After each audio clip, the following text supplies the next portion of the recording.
Alright, so Aragon was my favorite book in middle school, so I'm going to read that for 20 minutes, and then I'm going to get the audio off of it, enter it into Audacity, so I'm talking inhumanly fast, and then I'm just going to post those things as videos, basically. I guess I should just read the thing on the side first. One boy, one dragon, a world of adventure. When Aragon finds a polished blue stone in the forest, he thinks it is the lucky discovery of a poor farm boy. Perhaps it will buy his family meat for the winter, but when the stone brings a dragon hatchling, Aragon soon realizes he has stumbled upon a legacy nearly as old as the Empire itself. Overnight, his simple life is shattered, and he is thrust into a perilous new world of destiny, magic, and power. With only an ancient sword and the advice of an old storyteller for guidance, Aragon and the fledgling dragon must navigate the dangerous terrain and dark enemies of an empire ruled by a king whose evil knows no bounds. Can Aragon take up the mantle of the legendary dragon riders? The fate of the empire may rest in his hands.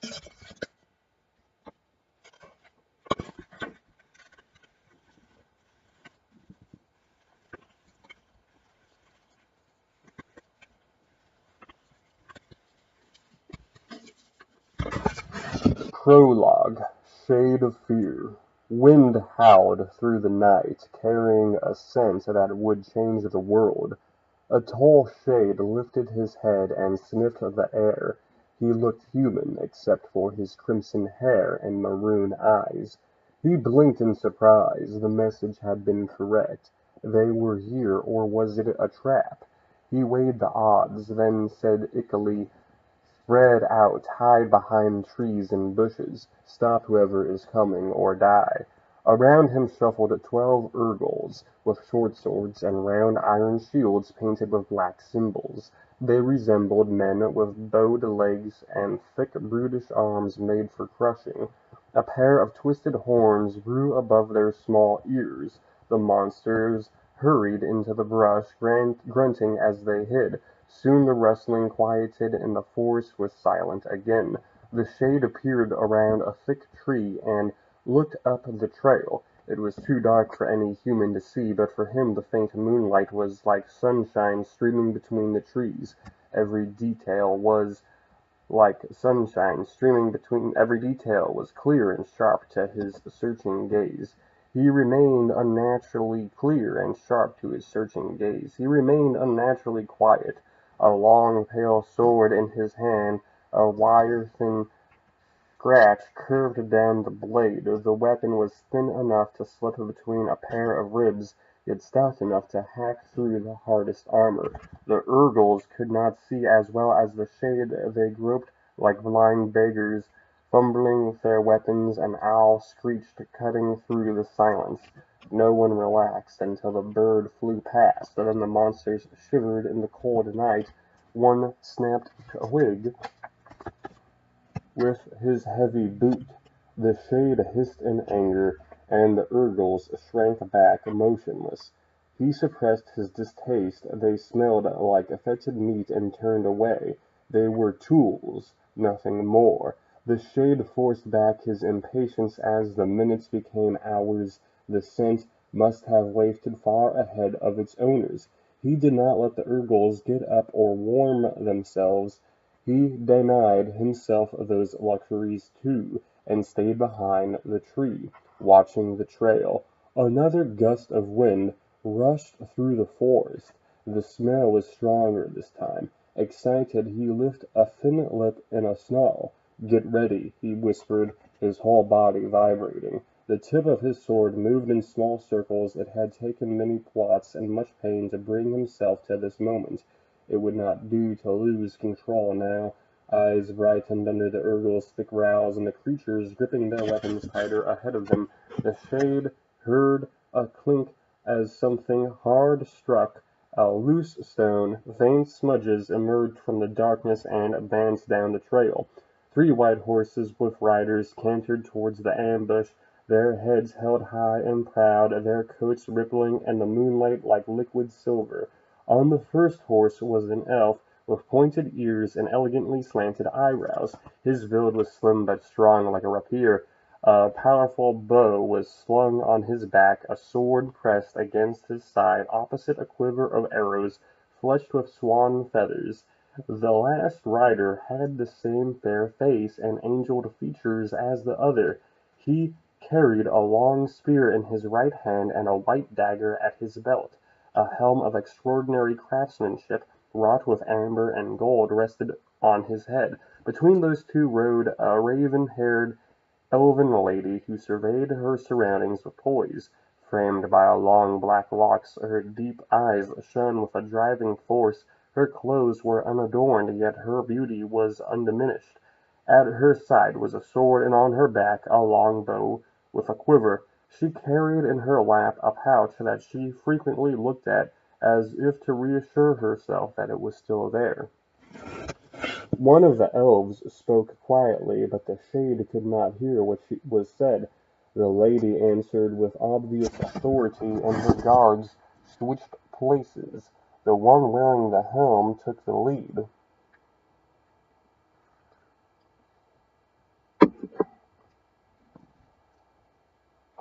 Shifting his spear to a readier grip, they passed the shade's hiding place and first few Urgles without suspicion. The shade was already savoring his victory when the wind changed direction and swept toward the elves. Heavy with Urgel's stench, the horses snorted with alarm and tossed their heads. The riders stiffened, eyes flashing from side to side, then wheeled their mounts around and galloped away. The lady's horse surged forward, leaving her guards far behind, forsaking their hiding. The Urgles stood and released a stream of black arrows. The shade jumped out from behind the tree, raised his right hand, and shouted, "Gardzla!" A red ball flashed from his palm towards the elven lady, illuminating the trees with a bloody light. It struck her steed, and the horse toppled with high-pitched squeal, plowing into the ground chest first. She leapt off the animal with inhuman speed, landed lightly, then glanced back for her guards.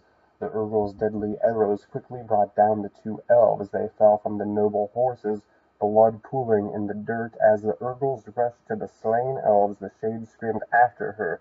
"She's the one I want!" The monsters grunted and rushed down the trail.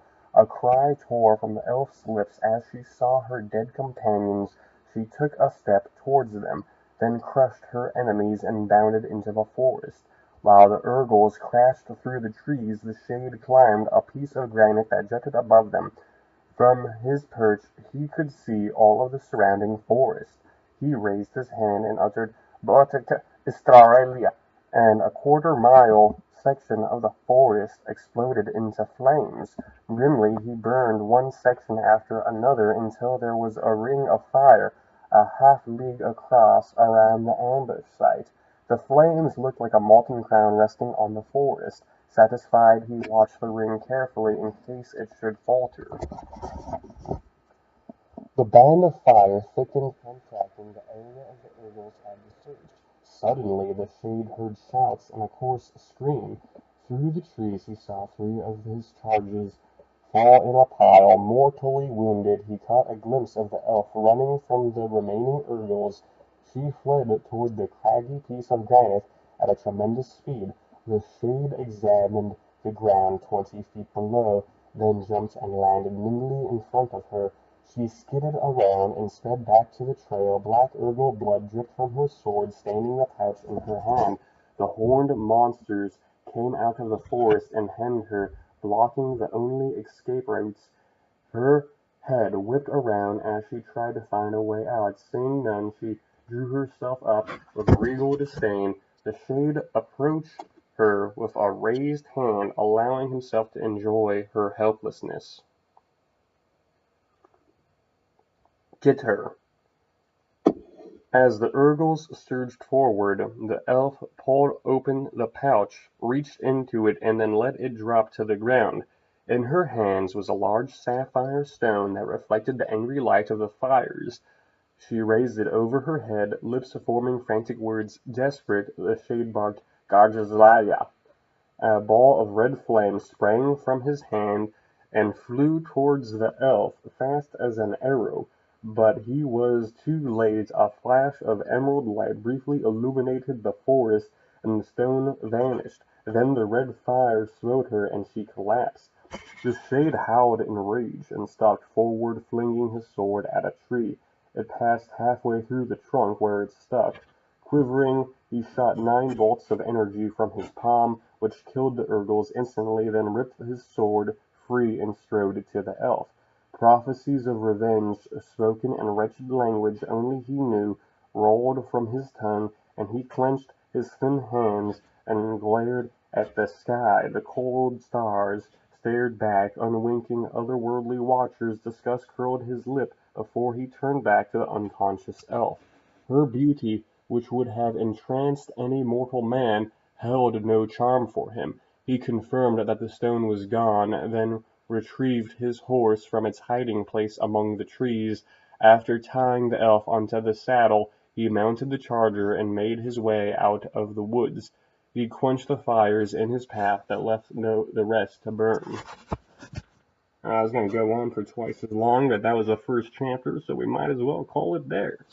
And then I'm going to turn this into a 6-minute audio track, MP3, and, just I'm going to go into, what do you call it, Microsoft Paint, Windows Movie Maker, Audacity, and yeah, it'll just be something that no one ever checks out. Alright, cool.